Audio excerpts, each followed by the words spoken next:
Hello mga baki, for today's video ay mga antag bulalo. So mo nag-order ni Miss, nasa dyan sa baon ay and duha ka rice ang ako. So karon magsugod na tagkaon. So akong gitilawan ang bulalo. Medyo parat-parat siya, and this bulalo has no corn. Di ba ang bulalo na may corn? Nag-serve sila with corn. Then parat-parat jud ag sabaw. So lami siya pare sa kanon. Ang ilang gulay is hilaw ra jud kay igo ra murag butang.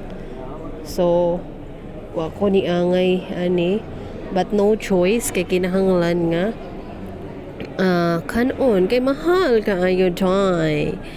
So mutilaw tanig kang meds naman sa ijang kuan food. Ang ija is naa si Jai pusit squid with say nga nana gulay sabaw po dyan naa si Jai lechon kawali kung mong tawagin. And then padayon lamang ta sa pagkaon bisag okay ra so far. Okay ra ang beef ni ja, dili gahi humok, sakto ang ijang pagpabukaw. So kana gilamian murag lami tanawon no. Syempre lami na kay mahal bisag para at halakan un lamang gyud. And 2 rice ang aho na hurot na. Then ako'y panta gayod or royal ba, I don't know, baka naman.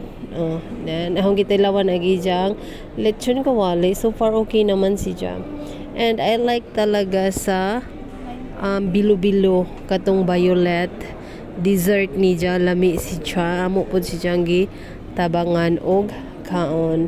So squid ang gitilawan way lami, tagudtod si ja, lami unta na bisag tagudtod basta init pa. Then pag tilaw na sus mura na manigpatay way.